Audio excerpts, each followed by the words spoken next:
Hey humans, how's it going? Susan Ruth here. Thanks for listening to another episode of Hey Human Podcast. This is episode 364, and I had a conversation with Sheena Brook. Sheena is a powerhouse of resilience. In 2022, Hurricane Ian destroyed her home. As a teen, she endured gay conversion therapy. Sheena comes back stronger from every obstacle thrown in her way. The performing artist songwriter is a full-time touring musician and was Team Adam on NBC's The Voice. She's pint-sized. But, I mean, when I say powerhouse, she's a powerhouse. She's whip smart. She's determined. She's funny as all get out. She's sweet as can be. And we had just such a really interesting, beautiful conversation. We talk about shame and family and love and kindness and finding strength to be comfortable in one's own skin. And just, she's rad. So I'm really excited for you to hear this episode. Check out heyhumanpodcast.com for links and to learn more about my guests and the show. Check out susanruth.com to learn more about me and my other artistic endeavors. Follow Susan Ruthism and Hey Human Podcast on social media. Find my albums on Spotify, Apple Music, Amazon Music, wherever you get your music. And look for my album, All I Ever Wanted Was Everything. Please check out my relationships and sex show with sexologist and healthcare practitioner Mara Edelman. It's on YouTube under Are We There Yet? Podcast show. Rate, review, subscribe to Hey Human Podcast on iTunes or wherever you get your podcasts. I want to say especially thank you to the reviews that have come in recently. There have been some really lovely messages, and it makes my day every time I read one. So thank you so much for that. And I just finished the Ted Lasso season finale, which of course I twittered about because I'm a nerd and I, had to talk about my feelings on Twitter about Ted Lasso. Wow, what a show. And in order to just even handle the season finale, just of it ending, because it meant so much to me over the past 3 years, it came out at a time when I think we were all feeling quite alone, and it was such a ray of hope in such a dark time. And to have it end it was like saying goodbye to an old friend, a new old friend, a friend that you meet that is new, but you felt like you've known your whole life. You know what I'm saying? Anyway, I went back and I watched the first episode of the first season, and what a delight. Anyway, just wanted to get that out there. All right, thank you for listening. Be well, be kind, be love. Be supportive of each other. We are all in this together. Just the more we put the good stuff into the world, the stronger the good stuff will be, So let's keep fighting for that. All right, here we go. Sheena Brook, welcome to Hey Human. Hi. Hello. How's it going? Pretty good. How's it going with you? Chaotic, but great. Same. It's chaos here. We have 2 puppies, which is like great and so much joy, but also like, what are we doing? They're siblings. They're so cute, like so cute. And they've really given my wife so much joy. Golden retrievers. Oh, Lord. So they're super high energy. Yeah, they actually, because they have each other, well, we had one. We got one. Uh-huh. We used to have 2 golden retrievers. We lost the last of the 2 March 1st. I'm sorry. Oh, thank you. It was like tough. And we were like, we're not getting another dog. And then our friend said, will you help me pick out a golden retriever? Because he loves the dog. Loved our dog and wants one. So, and we end up going home with one too, which is fine. And then the breeder called us and said, no one wants this dog. Like, he's a big boy, but they said, no, no one really, do you guys want him? And we were like, well, yeah, we're not gonna. And it's actually been better because they wear themselves out. All right, let's get into it. You and I met in the Key West Songwriter Festival festivities. Yes. Yeah. In a pool. It was great. Yeah. What a break from life. It was really great. It was a needed break. Yeah. And our mutually adored friend, Megan Myrick, love so much. Your story I followed before I ever met you. I did not even realize you were the same Sheena when the hurricane hit Florida and all this chaos was happening. And Megs was putting up videos saying, my friend's house is underwater and holy crap. All this stuff that when we met, we were in the pool in water, ironically, that I said, wait a minute. Actually, I think it occurred to me when we were walking. I said, wait a minute, you're the Sheena? You're that Sheena. You're that hurricane girl. But before we get into all that fun trauma, let's start with just the basics. Where are you from? Did you grow up in Florida? I actually was born here in Fort Myers, Florida. And I moved to Atlanta like briefly after I came out. And then I ended up coming back. But yeah, I was born and raised in Florida. I'm a definite Florida girl. Was there a reason that you felt you couldn't stay in Florida after you came out, or was it just by happenstance that you went to Atlanta? Yeah, I think it was a much needed like reprieve from my hometown. Coming out like was a pretty tumultuous for me. I grew up pretty religious. My parents were really avid churchgoers and really believed in that system. And so when I was about 16, I met a girl I liked and all that, and people found out, and I had to do conversion therapy. It's interesting too, because like I'm at my parents' right now because it's the quietest place because they've come a long way. I think people believe what they're told to believe a lot of times, which in that circumstance, when they told me something's wrong with you, you need counseling, I went, okay. And then my parents did the same thing. I actually just started calling it conversion therapy because that was a hard pill to swallow, to understand that that's what I went through for so many years, to undo and erase who I was in that. And so I did that. I ended up going to Bible college. I was ordained. I got married. I did all the things I was told to do. Married to a man. Yeah, to a man. Firstly, let's go back a little bit because that's a lot all at once. If you're comfortable talking about it. Yeah, I am. I'm curious, at what point were you starting to realize, oh, I'm not what everybody says I'm supposed to be? You know, people rarely ask me that question because there's so much trauma loaded behind coming out that you forget like that initial experience to know.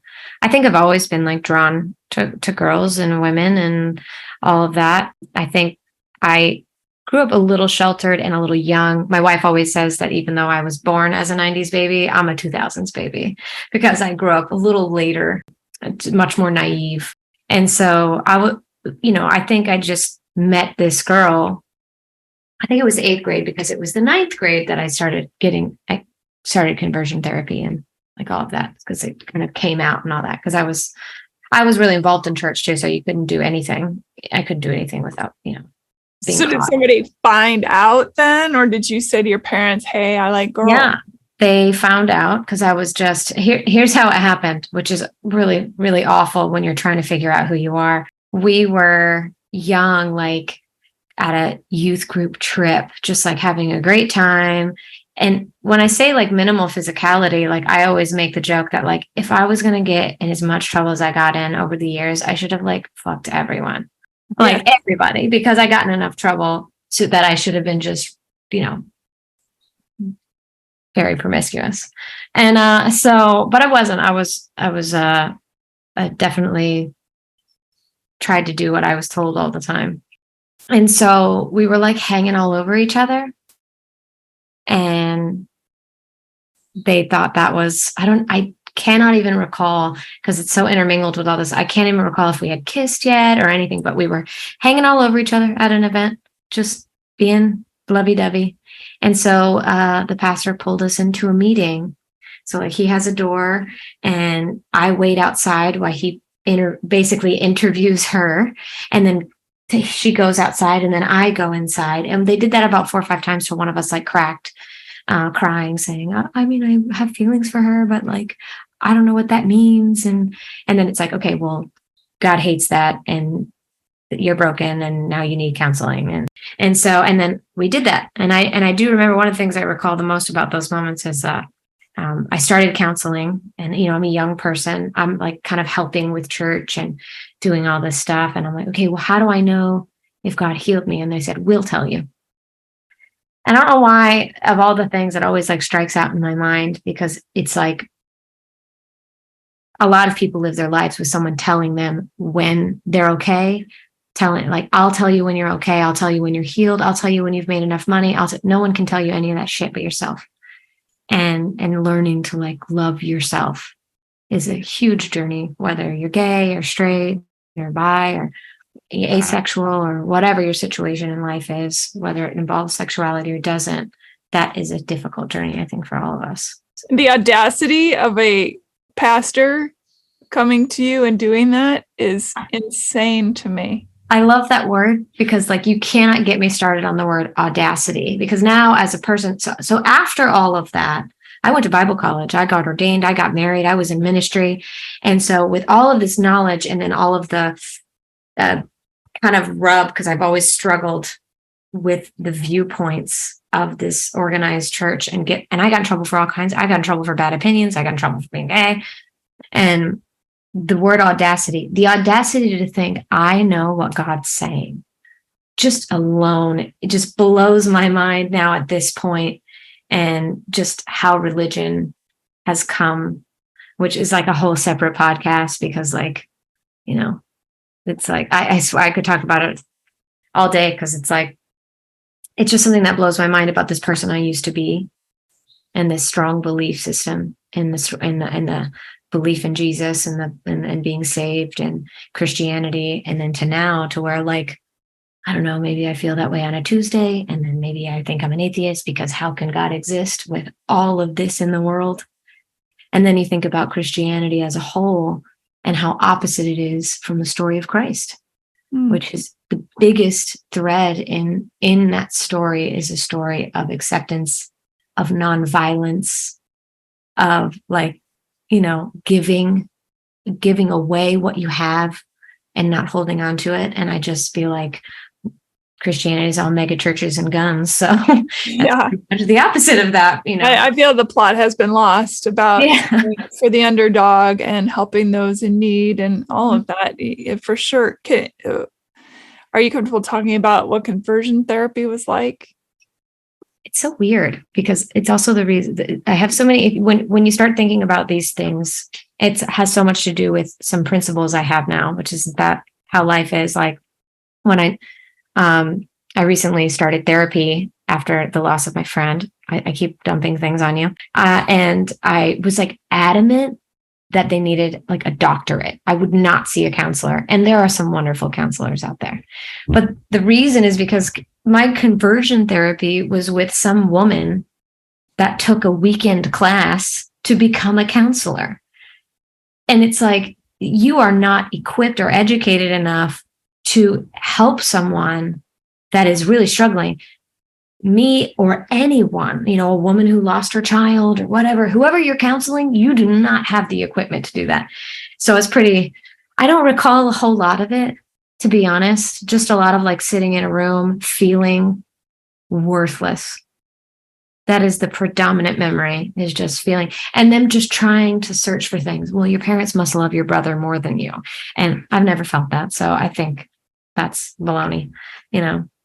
I'm being so nice. I said baloney instead of bullshit. I think it's my mom's house. Like, so yeah, that's kind of all I remember about it, to be honest. And I did it at 16, and then they got like bored with me or busy. And then again at 21, I had counseling again because I actually was really involved in church. I'd been through all of that. I'm like the worship leader. It's a several 100-person church. And I go to the youth pastor and I say, I'm just like struggling because you want me to be this leader, but I just don't feel like this is who I am. I really have feelings for this girl. You guys want me to marry this pastor guy, because they're very involved in your life, you know? And so I told her that in confidence, and she told the whole staff in a meeting, and then they pulled me out, and then he fired me after that from my job because I was a worship leader, which in the end is kind of the best thing that ever happened to me. Well, of course, but the idea too, I mean, the whole point of being able to talk to a pastor or a priest or a rabbi or an imam or any of that stuff is that they are keeping in confidence what you are telling them. But I think the meat and potatoes of what organized religion is it is a business designed to protect itself. And unfortunately, I think people that start with the best of intentions. I want to get these people together. I want to share the gospel of Christ, which is to feed the hungry and love the widow. And then we need to pay rent because we got a building, because this building is really nice. And then now we got to take, and then now, and it all just kind of, to me, it snowballs from there. But that is obviously an opinion based on in my lens from my experience. How does one wrap their head around completely shutting out an identity? I mean, that's the thing that I find so traumatizing on your behalf even, but it's just traumatizing to hear that. How are you supposed to go from who I am and now I'm going to go be this other person just to satisfy your church? I think that is the reason we hold prides, the reason we have events, the reason I speak so loudly about being gay is because if someone would have told me it's okay to be me, I might have had a different life experience. If one person in my life would have said, fuck them, be you, I might have had a different experience because, and I don't regret that or take it back because I'm who I am because of it. But the danger of that is I completely erased my identity. I replaced it with who they wanted me to be. I got married. I was in a awful abusive relationship because of that. So there's no health there. And then I got to a point where it was just, I was so dark that I was really suicidal. And I actually went and talked to my cousin. I had been married for 4 years. And I talked to my cousin, who I was like best friends with at the time. And I said, I just feel like so broken and not myself that I need to probably put a bullet in my head or I have to change my life. And she said, well, don't do anything because it just doesn't seem like you should do anything. And that was just like all her advice, which, you know, you can sense that a sense of like, and maybe it was, maybe it wasn't, but like I felt like that advice wasn't about me. Because then afterwards, before I even came out, I got divorced. I said, you know, I'm unhappy. This person is toxic and awful and abusive, and like I cannot be around them anymore. And just really manipulative type of, you know, we became like pastors of a church, and how we looked was just awful, and you know, very possessive. You belong to me, that kind of thing. I was like, I got to get out of this. And I just, after I did get divorced, or I started that, she's like, well, it's not like you left him, you left all of us. And like that is the nature of the most, that is what I always sensed from that point, is this selfish stuff. And, you know, unconditional love, I just think it says, it doesn't matter how it affects me. Are you happy? Because you deserve to be happy. And that's it. There aren't really any, and when parents ask me, how do I, you know, my kid came out, my kid is non-binary, I don't know, and I keep getting it wrong. And it's like, it's okay to get it wrong. All any person wants is someone to say, I don't care. Are you happy? I want you to be happy. If I get it wrong, tell me I got it wrong. I'll do my best to fix it. That's it. Just support to get it right. Lead with love. Lead with love. It is not rocket science. Yeah. But so that's kind of. How did the walls come tumbling down then when you got out of that relationship and you said, it's time for me to be me? He was pretty mad and upset. And it was, he would like follow me around. I kind of moved out with just a little bit of things and stayed at my parents'. Nobody kind of believed me until that point. And I'm at my mom's, and she lets him in the house, and he comes in the bedroom, shuts the door and locks it. And she's like, won't let her in. And then I'm at my friend's house, a girl I liked. He's like outside all night long, just following me around, all that kind of stuff. I don't know. It was tough. It's actually not his family started a rumor that the reason that I was divorcing him is because I had a demon. And they said that they were going to come find me in the streets and pass the demon on me. And so I ran out of clothes. I went back to get clothes. This is like one of my most vivid memories. And I asked my parents to come with me. And, you know, they like didn't really know. I don't know. Everything was very hidden. And so I go in there And somehow, I still to this day don't know how he found out. He was supposed to be at work, that I was there in the house. And I went back to our house to just get a couple of things. And he's like, comes in the door, and I'm like, okay, what I have is enough. We got to go. And he stands in front of me, so I can't get out of the door. My parents are sitting down. He tells my parents to shut up because I'm his wife and he needs to talk to me. Puts his finger in my face and starts praying in tongues. Yeah, it was pretty cringy. At this point, I'm like, man, but I just stopped. I said, are you going to physically hold me here in front of my parents? And he said, no. I said, okay, I'm ready to go. And I walked out the door. And, I don't think I've seen him since that day. And I have no idea if he lives in this town. Some of my family, I still like connected to him, connected to the church I grew up in. And so I just decided like any of that connection is not healthy for me, and I'm out. And so I don't know. Are your parents still part of the church? Not that church. They actually got away from all that for a little bit, kind of had like home church with their family a little bit. And now they're back at a place that seems really nice. I think that sense of feeling and that church gives you is important to them. It's interesting from the perspective from the outside to think, okay, parents are supposed to love their kids unconditionally, but they have outside forces telling them that their kid is a demon or has something wrong with them or is broken. Yeah.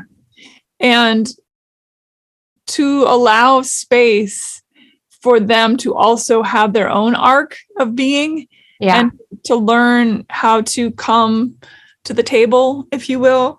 How was that for you as you were, I'm assuming, hoping, but not holding your breath for that to happen? With my mom and dad? Mm-hmm. I don't know. Like, I feel like it's just like a constant journey, because obviously there's like some stuff. Like I said, I just started calling it conversion therapy. A lot of that is because I don't want to think of my parents as people who send me to conversion therapy. And they bear a lot of responsibility for the trauma that I faced as a young person when it was their job to protect me. However, I think I watched them change. I watched them, my ex-girlfriend, I think my mom said, well, I think innocently kind of said, well, I wouldn't think of you as my daughter-in-law, because all she knows is her construct to meeting my wife. Her and I have been together 9 years now.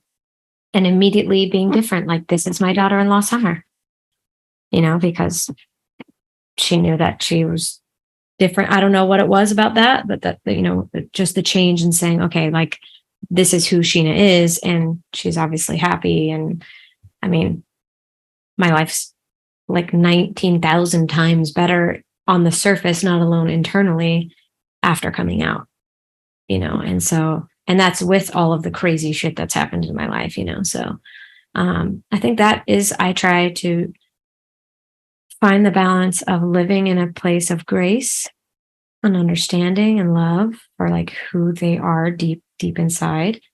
And then also a place of knowing that doesn't always have to be okay. I can tell the truth of my past, and it is what it is, So. I mean, none of us can really understand what it's like to be anybody else, right? Everybody's going through their own personal hell and heaven, all at once, all the time.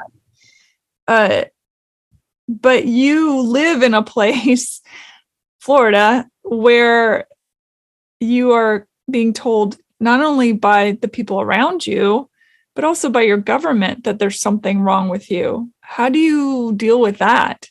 It's so interesting too, because I think that has been such a swing.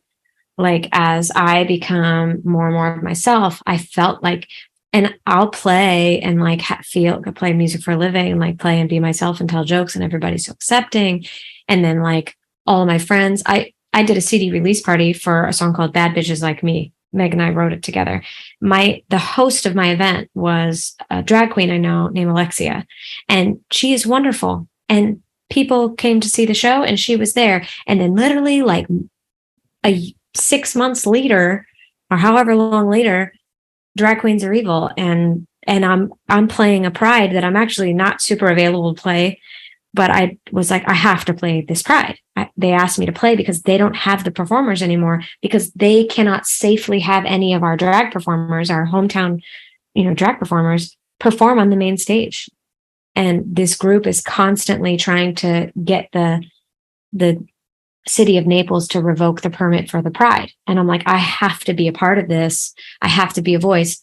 When we talked about moving after the hurricane, one of the reasons we were like, I think we need to stay is because it's like, if everyone moves, they win. There is no voice. There is no one to say, I'm sorry, I exist. I am here. I am a Floridian. And I felt like I have to make time to do this Pride and to be at this thing, because it is annoying and it is dumb. And it has also made me very aware of my privilege, because I do songwriters festivals all the time, which are wholesome and beautiful. And some lovely white family from Indiana will give me permission, because the crowd will ask to sing a song I have called Sit on My Face. That's the chorus of the song, Sit on My Face and Tell Me You Love Me. It's hysterical, it's pretty, it's whatever. If I was anyone other than a white, straight passing female, I would not have that privilege. And so now I feel even more compelled, as I've realized that, to go do something. Meanwhile, a queen comes out and sings some empowering song about being yourself by Pink, and they're shunned because what? You're wearing a ball gown? And it just like blows my mind why any of that matters, because I honestly don't think it actually matters to anybody. They're just wanting to complain about something to distract from whatever else they're doing. But that's a whole other conversation. But I think it's very hard to reconcile and figure out, but I'm just trying to do my part and tell my story, use my voice. I played an event recently with all of these young Naples kids. They're high school and below. And it's the GLSEN GLSEN group who's recently actually been attacked in the media. There's a chapter here, and they asked me to play it. And I was just blown away, because it's this like day event, and they have these breakout sessions, and half of the sessions are about understanding the legislation that's being passed and how it affects you. So they're educating themselves and how to combat it with love and without anger, and to do their best and be themselves. And I'm like, oh my God, I'm so angry, and then I'm going, also, I just really doubt that any other conventions for young people are having that conversation. It's more like, I'm going to be an American. I don't know. Mm. It's frustrating, but it must have been a very empowering moment to get married to the woman you love. it was amazing. We got married on the beach at Newton Park, which no longer is there. It was, my brother married us. It was incredible. It was interesting. My family that I was no longer speaking to, I did invite them. I started to stop speaking to them after our engagement, because I invited them, and they called, two of my cousins called to say, we can't be there. We can't support that. Like, it's disgusting, blah, blah, blah, blah. And I was like, oh, dude, like, you could have just like not RSVP'd. It was really hurtful. And my wife, my one cousin, I had no idea that she felt that way when she called me and told me, like, I'm a teacher of the word. I can't be there. I don't want to see gay people. We only had like 3 gay friends at the time, and really broke my heart. And I was crying. I worked at Guitar Center at the time, so I was sitting outside on the ledge, and I told Summer, and Summer sent a text message to my family, like my mom, my cousin that she knew, people she personally knew, my second cousin. So God, this is complicated, but the one that messaged me, her daughter and I were really close, and Summer knew her too. So her, my brother, my mom, and texted him and just said, I cannot believe you would even speak to bigoted people like this and let them talk to your daughter that way. I will not be at any of your family events. Do not invite me. I will not. I've never known people like this, and I have no interest in knowing people like this. And that is the first time in my whole life someone stuck up for me. Full-grown adult. And it just was like, my wife is amazing. Like, the best thing I've ever done is marry that broad. And that moment is pivotal in my life, because it didn't just go, oh, she loves me, which is important, but it was like, oh my God, I don't have to take this shit from people. And I think that's the thing that she's constantly kind of done for me as my spouse, like, is constantly remind me, you don't have to do that, right? You don't have to agree to that. And so I've just become, I mean, she'll say it often, I'm a very different person from when we first met, but for the better. I'm stronger. I'm a much stronger person. She's a very strong person. And I like to think that rubbed off on me a little. She didn't grow up with the same bigotry around her? No, I love her. She came out in an email right out of high school. Hey, I'm gay. If you don't like it, get out of my life. And most people, everyone was like, we know, we love you. Her mom and dad lived with us for a long time, for a couple of years. They're really wonderful people. I remember when I met her mom and I told her about some of my cousins, she was like, I didn't know people were like that still. Just with this, beautiful, she's very rosy, beautiful outlook, loving woman. And I imagine the two sets of parents have inspired some growth and change. Yeah, for sure. I mean, I think Summer is become a more patient person. I've become a stronger person. I definitely love her mom, like in a sweet way. We have a great relationship, and her dad's like 84 and he's really smart and still works. Like, her parents are great. My parents are wonderful too. They literally give the shirt off their back to a stranger. Like, they're very, very generous, very giving. And so it's like, I'll keep all those kinds of people in my life and forget the rest. So, I mean, it's to the point that you have to be taught to hate. You have to be taught bigotry and prejudice.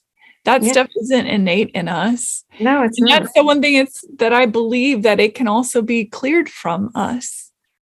Yeah. If you can learn it, you can unlearn it. Yeah. If you want to, but you really have to want to. You do. It's any amount of change in your life, and especially in something that's like ingrained in you, is completely possible. I've seen it happen. I know it's possible, but you have to want to. Let's move forward to the hurricane.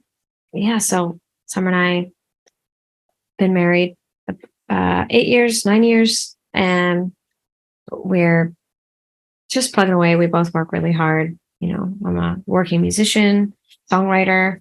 Now, my wife is a very hard worker. She works for UPS. At the time, she's doing real estate. She has a real estate license, takes on a few clients here and there, predominantly on the beach because she's really knowledgeable. She grew up on the island, went to elementary school there on Fort Myers Beach. She also manages my local stuff. So any of my bookings and all that, she has great relationships with venues.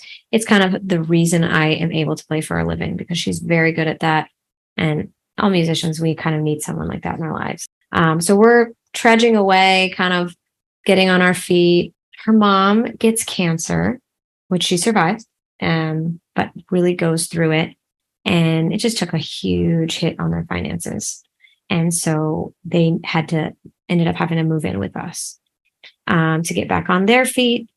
We think they have a lot next door. We think we'll sell it all, find a house somewhere else. We don't end up doing that because Summer and I have been working our asses off to live on this beach in this beautiful house that she had before we got together, but we've remodeled it. We've just put all of our love and care in it. We want to grow old there, raise puppies and children and whatever life throws at us, and just be there. And that's kind of our retirement plan. And so we end up investing in our home and building her parents an apartment downstairs. We got to put a pool in, really just made this oasis. Her parents lived with us for about 2 years through 2020, which was a really rough year. I lost my best friend to this heinous murder. Her daughter murdered her. It's a whole thing. And was just the only person from my past I still spoke to, I never even came out to her. She's just somebody I've just kind of my last connection to my childhood, other than my brother, of course. I'm so sorry. What is her name? Melissa, Missy Kelly. And she would have been 40 May 16th. So it's just taken too soon. She was just a beautiful human. It was insane. I went to the trial, which ended up not going to trial because she took a plea deal. it was awful. That's when I started therapy, actually, is after I lost her. Because all these people from my past like called me out of nowhere. And so I'm like, wow, this is a lot all at once. Both the murder of her and then all these people I haven't talked to in 20 years that I have, some trauma from, which is, it's a whole thing. And then, we lost our dog in 2020 right before that. It was just like, oh my God, this huge whirlwind finally, and living in our 1,300 square foot home with her mom and dad. We're like at our wits end. We finally get them downstairs. They were down there for 9 months, and Hurricane Ian took our whole house. It stood but crooked, and the foundation wasn't salvageable. Anything under the house was not salvageable. There's a hole in the middle of the floor. So we were able to walk in there and salvage stuff, even though we weren't supposed to, because it was considered an unsafe structure. We lost 5 vehicles between the 4 of us. We had a little golf cart too. So it was like, beautiful beach life we were living. Right before that, one of the best songwriters festivals, I started golf cart karaoke and all these little shows, and had a great, hosting a pride event in Southwest Florida that was huge successful, which we needed that positive stuff. And then bam. And I think that journey of the hurricane was wild. I mean, the moment of being in the hurricane was terrifying. We actually went to my neighbor's house and hid in her house because she had a 3-story concrete. We had a 1935 2-story cottage, 18 foot of water I have a 5-foot watermark or 6-foot watermark in my second floor, which means it sat there at that height. And then it just surged. There's documentation of it. You can Google it. It's insane to be there and to watch all of your hard work go into water and realize. And a lot of our friends didn't live. We were very lucky to live during the storm as the water was rising up to the second floor, and we ran upstairs. There was a gas leak. So we had to open up doors temporarily until finally the front doors broke open to make sure we didn't die. It was just scary, and it was long. And then when we came downstairs, we had to rummage through all of the debris. There was people in our house, squatting in our house, which, please, they lived because they found our house. They stayed in my house a little too long and took some of our things and stuff like that, which, at that point, who cares, but it's weird. It's weird to lose everything. It makes you, like I said, some of those things makes you go, there's definitely not a God. At the same time, after being through all the things I've been through, and sometimes often feeling like, growing up where I couldn't be myself and feel loved. In this moment here, we are, and I think I might die. And I'm texting Megs, who's one of my best friends, and she's sending me rescue tickets and trying to get the government to save my life. And I think I just realized that I mattered to some people, and that was a really big deal. They cared about Summer and I. Started a GoFundMe. I had absolutely nothing to my name. We couldn't salvage anything at first. Had to get off the island. And so for a week, I didn't have underwear. I didn't have socks. I literally had nothing, no cars, no shoes, no nothing. And friends of ours dropped off clothes. T-shirts, pants, shorts, like the clothes I'm wearing now were given to me. Even now, that was in September, all these months later, because I didn't have anything. And all of these people just loved Summer and I enough to help us. The government doesn't help you. I think we got $2,000 from FEMA. They're like, oh, you have insurance. You don't get anything. And that's not how it works. Insurance does not hand you checks.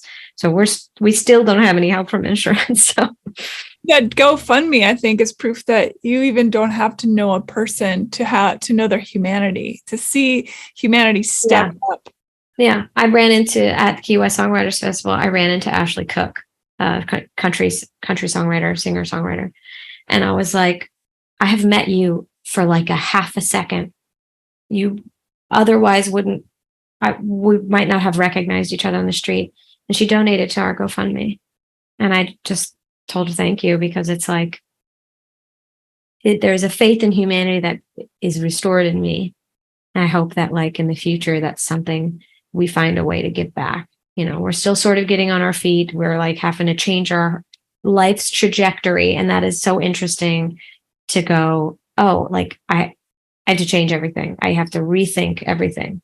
But I try to look at it as a positive. It's a rare opportunity to go, let's go start something different and start something new. But also I think the lesson all of this through my life is that life is short. Be happy. Was there any one thing, an actual item of thingness that you grabbed? Well, I will say right after the storm, we had no idea it was going to be so bad. It actually moved at the last minute and the power went off at 10. And so it was actually supposed to hit Tampa and then it came more towards us. And people who are like, you should evacuate, they don't know shit about hurricanes. And also that there was 5 of us, actually, our best friend, 2 dogs, and my in-laws who are older. So like, where are we going to evacuate to? 5 people and 2 dogs. Also, like, literally, where are we going to go? And then there's a whole thing with Fort Myers Beach. Most of the people that stayed, it's because back when Hurricane Charlie came a few years ago, they kicked us off the island, which they did again. And they don't let you back on. And, part of the reason half of the things I couldn't salvage is because mold sets in. So you have to be able to get back on and rescue things. And we weren't able to do that because, but right after the storm, we trudge through debris, knock on the door, find people in the house, blah, blah, blah, blah. We don't feel like we can stay, so we're hurrying. And I grabbed my guitar.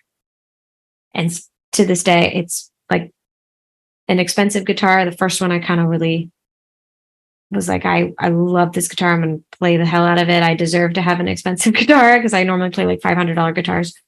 And I happened to, my other guitar went underwater because it was on the floor of the second floor. But that guitar, I happened to set it up. And so I grabbed that one. Just that one. And I actually didn't even take it off the island. I went to the neighbor's house and hid it in her 3rd story closet that had a lock on it because everything was being looted and we needed to get off the island and we couldn't carry anything. But that's kind of the only thing I can think of right now. But I'm sure there were other things. We ended up being able to go back. Some of our friends went with us, which we were just talking about. We're so grateful for because like the moment we would get on the island and it's stunk for weeks and weeks, and you go into your house and your house stinks and everything's wet and there's water splashes all over everything, and both of us would get in there and just go, in 5 minutes we'd be done, we'd be ready to go, and just be like, I don't need it. I don't know if I can wash it, but I don't need it. But our friends were there, a bunch of our friends, actually, I think there was like 5 people, and they just started putting shit in bags and just taking it and loading it up.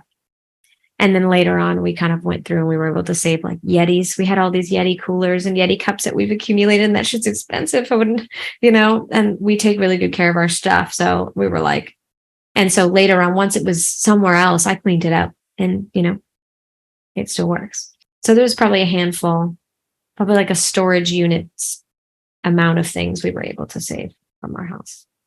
There is an extraordinary story of people swimming to you. Can you tell that story? Yeah. So during the storm, like I said, Summer grew up on the island. So she went to elementary school, and our kind of like across the canal neighbor, across from the house we were staying in, like an L around from our home, is her best friend's dad. And so she's texting him and he's been on the island forever. And he has this little small cottage too. A little lower to the ground than ours was. So he had just had ankle surgery, and she texted him. She has a screen cap of this text and said, why don't you just come over to this house just in case? I'll come get you with the car because of his ankle. And he says, I'm fine, LOL, I'll just swim. And that was that morning. And as the hurricane obviously got worse and worse and it started to climb, his house came off the pilings and started to flip into the canal. And it was him, and he has a tenant named Anthony as well.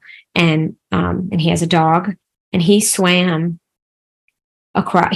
I can't even tell the story exactly because it's like we saw him recently, and like there's so much more to it. Like he got into a dinghy and then got the dinghy halfway across the canal and then swam the rest of the way. I don't even know. Like it's crazy. Like I don't even know how you get in a dinghy when it's like 200-mile-an-hour winds.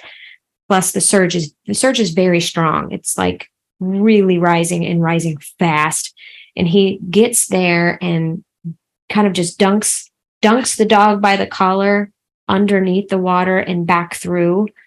Because the first story of the house we're in is already underwater. And then finds his way, I don't even know, finds his way upstairs. Through the water. Through the water and into the house, finds his way upstairs. And he's okay. He's scratched all to death from the dog. The dog's okay. Anthony did not make it right away. And so he held on to a piling and we could see him from there for about an hour and a half or an hour. Some are so good with details and I'm not. I wish he was here. But he held on to that piling and then finally made his way over, and he was purple and he had a big gash in his head. You could see his skull. I think some debris hit him in the head. But to be honest, that gash was the least of anyone's concerns. He was going to die of hypothermia. I was holding the door closed with my body because the wind was so strong. If it came off, the roof was probably going to come off. So we were taking turns holding the door closed. Our best friend Sarah comes in and says, "You have to trade me," because some guy with a gash in his head comes in. She's like, "I'm not dealing with that." I don't know. I'm not the person. So we trade. I go outside. Summer has blankets and towels in her hand, and we just both know she covers his body. I cover his feet, and I just start sitting on his feet to warm him up because, I sit on his feet and she's keeping his head back so he doesn't bleed into his eyeballs.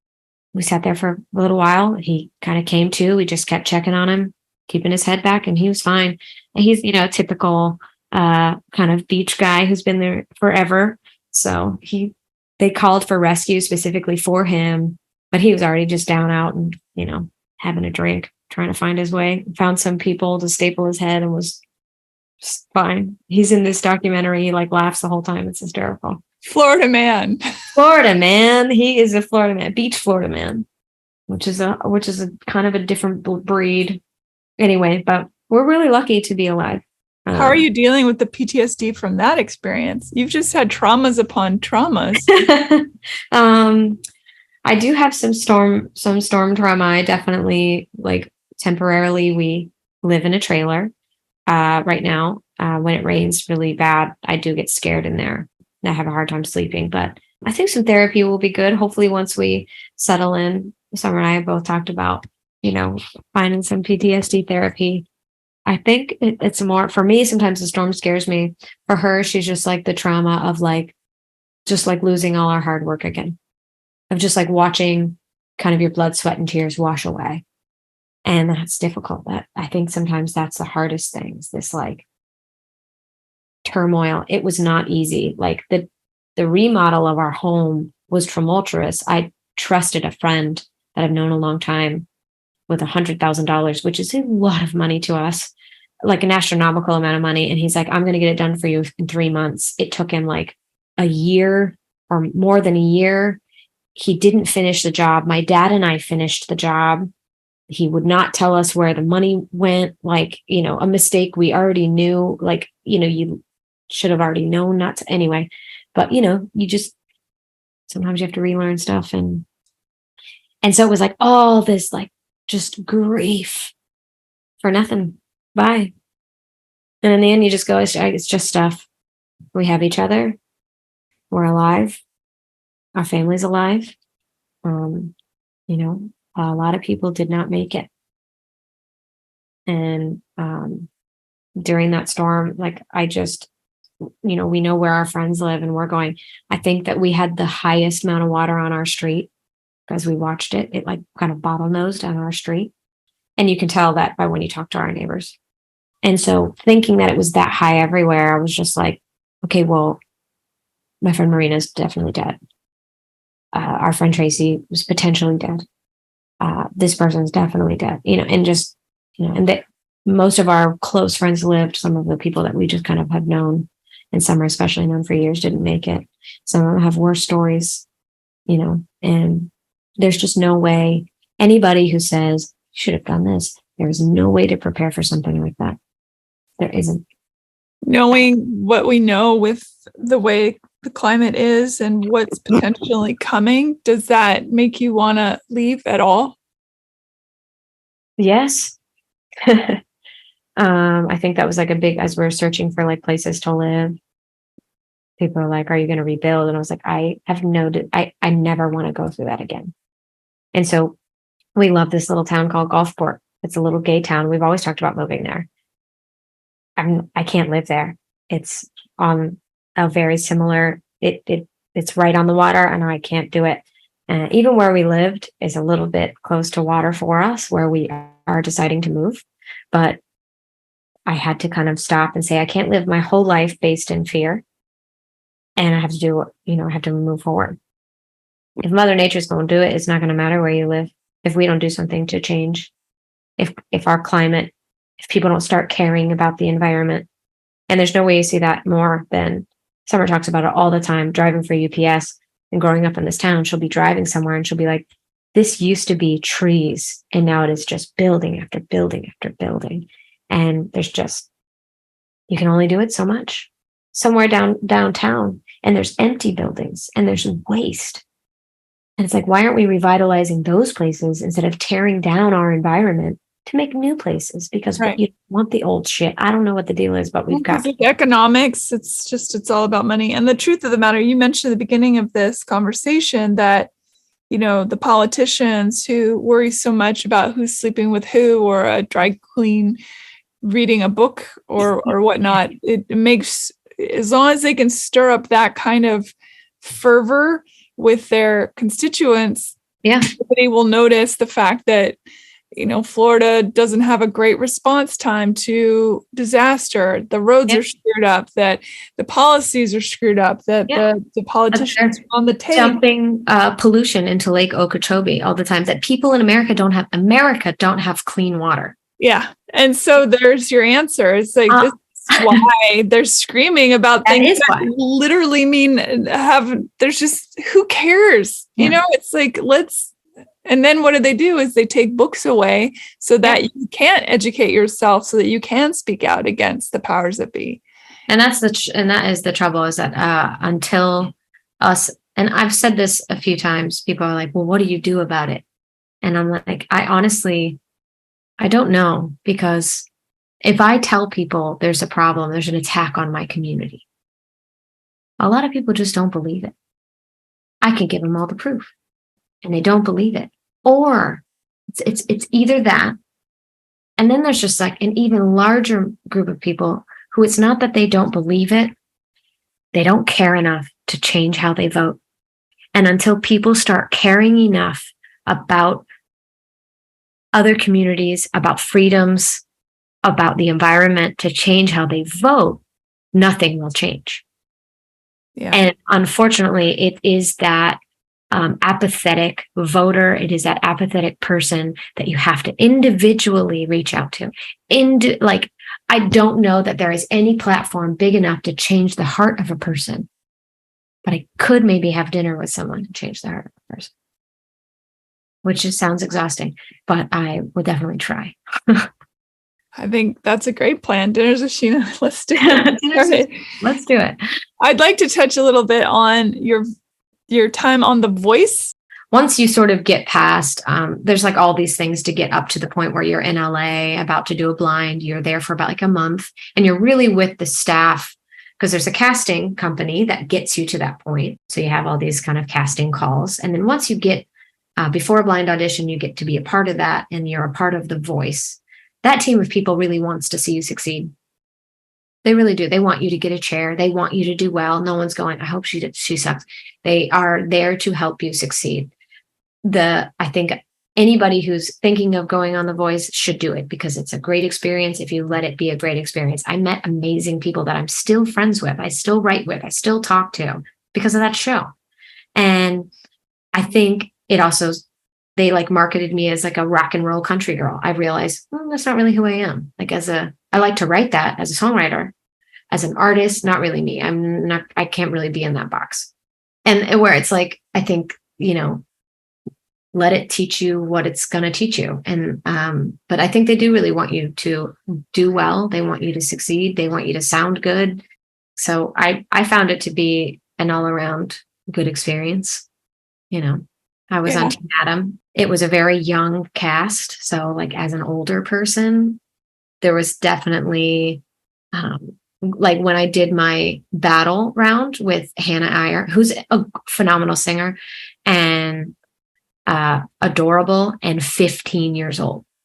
And I'm like, she sings great. I sing great. I'm wailing in the rafters. I will say, like, I'm proud of that performance because I sang it with little effort and it's impressive if you're a singer, but it doesn't matter what I can't beat a 15-year-old, you know, at like 30, however old I was, 33, 35. I don't know.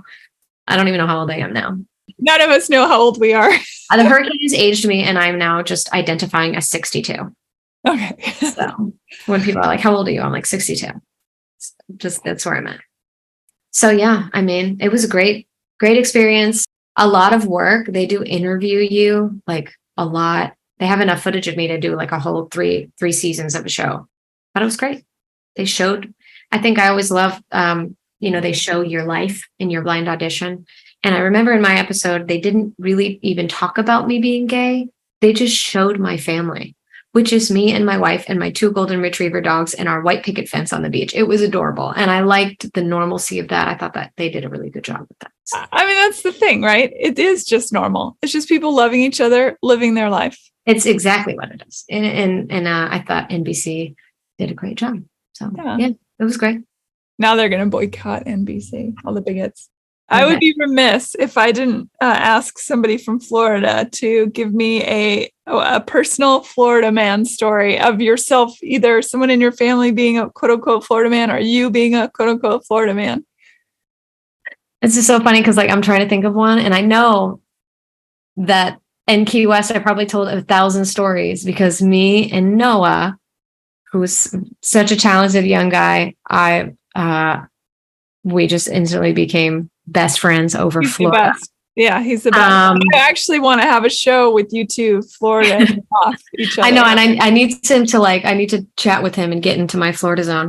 I think you told an alligator story. I think I did. I mean, there's several. They've like attacked my dogs. I will say as a young person, I was riding around with my cousin who's much older than I am. So more like uncle age. And there was a gator. He said, come on, we're going to go find that gator because like, it's not safe. Like you got to go get it. And they lived out like in the boondocks, and he's a cop. So he's like a good shot, but I remember it was in the ditch and he like stood on the end of the ditch and like leaned over and pulled his gun out and shot him in the head and then goes, okay, go get him. And so I guess in my naivety, I just went, okay. And I ran down to the ditch, grabbed him by the tail and drug him out. Not even thinking, I sure hope you have to hit a gator in the head to kill it. And it has a very small brain. So it's, and I didn't even think twice about it. And we threw it in the bed of the truck and he taped its mouth. And I thought, why are you taping its mouth now? Like, you should have done that before you sent me after it. And I think there's probably more of those, but I've got to start writing them down before this Florida show. So great. Sheena, tell people how they can find you out in the world. Out in the world. I'm pretty easy to find. It's Sheena Brook with 2 E's, 2 O's. And you can just go to sheenabrook.com and all my social links are there. But my Instagram is just Instagram at Sheena Brook, Facebook at Sheena Brook Music. You can also find me on Spotify and Amazon Music and all that stuff. Do you want to talk about your golf cart? There it is. Golf Cart Karaoke is a show that I did in Key West. I've done one at the Island Harbor, and you can see all of the episodes on my Instagram. So if you go find me at instagram.com/Sheena Brook, you can watch them. And I just kind of cruise around a golf cart with my Bose speaker and interview singer-songwriters. Most of them play guitar and sing. Jeffrey Steele just sang. And I think he got away with it because he has about 8 bajillion hit songs. So many songs. Sheena, thank you so much for being on the show. I love talking to you. So let's do it again. Yeah. I just have time. So thank you. Thanks for listening, everybody. Bye. Thank you. Bye. Rate, review, subscribe to Hey Human Podcast on iTunes or wherever you get your podcasts. Thanks. Bye.